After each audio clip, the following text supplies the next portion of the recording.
m'appelle Lilou Hervier et je suis en classe de 3e.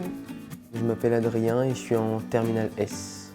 Je m'appelle Lou Lorca, j'ai 18 ans, je viens de Moulins, une petite ville dans l'Allier. Je m'appelle Emma, je suis en 3e. Je m'appelle Samuel Termignon, je suis au lycée en terminale S.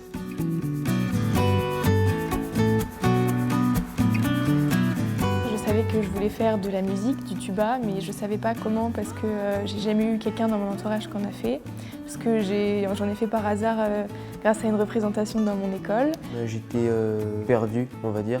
Je savais pas vraiment ce que je voulais faire, mais j'avais quelques idées sur ce que je voulais pas faire, comme par exemple prof, parce que mes parents sont profs et bon, voilà quoi, c'est pas...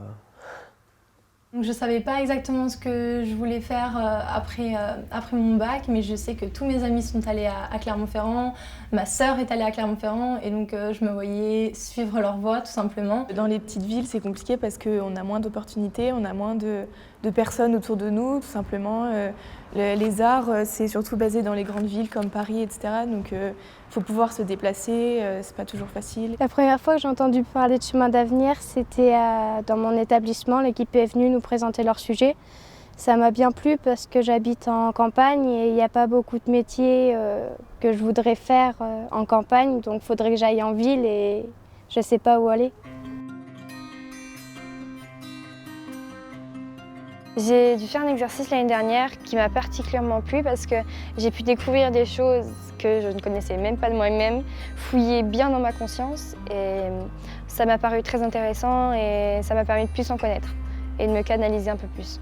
Quand on postule pour intégrer Chemin d'avenir, on nous demande quels métiers peuvent nous plaire et d'autres choses et j'ai dit que je pouvais être intéressé par les métiers de kiné ou d'ostéo. Et donc ils m'ont donné une marraine ostéopathe justement. J'ai fait mon stage de 3e en cabinet d'avocat. C'est vrai que ça m'avait beaucoup plu, donc j'étais un peu partie sur cette idée. Mais Chemin d'avenir m'a aussi permis de découvrir qu'il y avait plein de métiers dans le droit qui pourraient aussi m'intéresser.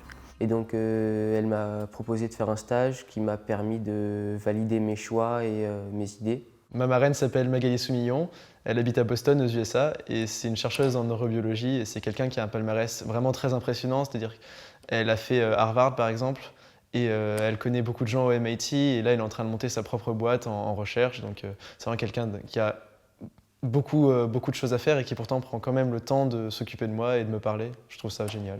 Mon filleul, quand je l'ai rencontré, le métier qu'il voulait faire, c'était chirurgien, comme son papa. Et au final, il se dirige actuellement sur un métier de développeur informatique. On a plus été dans un dialogue de elle, ce qu'elle voulait faire, et de moi, les liens que je pouvais avoir à l'extérieur pour lui permettre d'approfondir son projet d'études supérieures. Avec ma marraine, on parlait beaucoup d'écologie parce que je suis engagé écologiquement et j'ai réalisé au cours de l'année dernière que mon objectif dans la vie, c'était de m'engager en association écologique et Sciences Po était le meilleur moyen pour moi de faire de l'émissariat ou de l'ambassade auprès d'associations.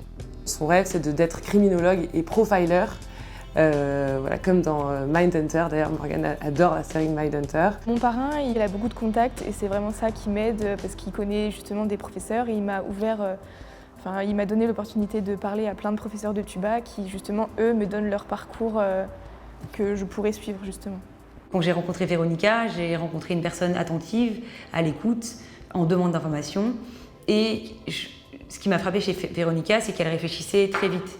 Donc j'étais face à quelqu'un avec qui on pouvait avoir des conversations tout à fait d'égal à égal, alors même qu'elle était encore lycéenne. Ce que je trouve bien dans le parrainage, avant tout c'est le contact humain déjà, et aussi de pouvoir communiquer avec quelqu'un qui travaille dans un milieu qui peut nous intéresser, et même tout simplement un professionnel qui peut nous aider à avancer en tant que jeunes inexpérimentés et immatures.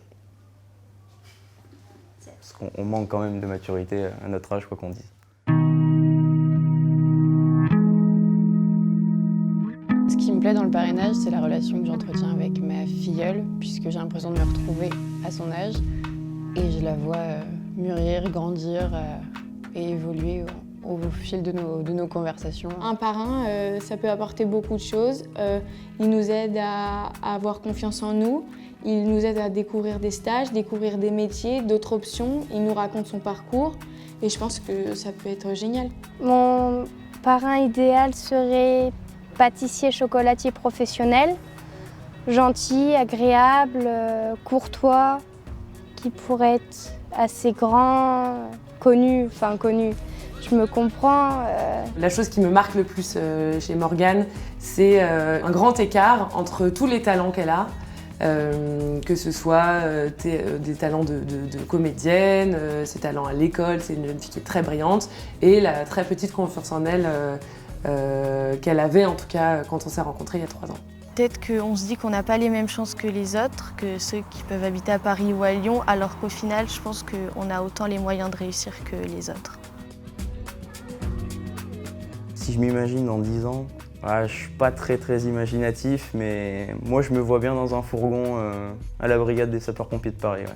Je trouvais que c'était une belle initiative qui arrivait à un bon moment pour la société, parce qu'il y a visiblement des fractures qui sont en train de se créer et c'est une bonne initiative pour essayer de les refermer. Puis c'était un bon moment pour moi, pour redonner une partie de l'expérience que j'avais acquise sur les 20 dernières années. Ne laissez personne vous dire arrête de rêver et sois lucide, parce qu'en fait, vouloir professionnellement faire ce pour quoi on est passionné, mais en fait c'est ça la vie. Si je devais définir chemin d'avenir en 3 mots, je dirais allier, confiance et encouragement. Je dirais citoyen, bon, parce que c'est vraiment bon, et ambitieux, très ambitieux.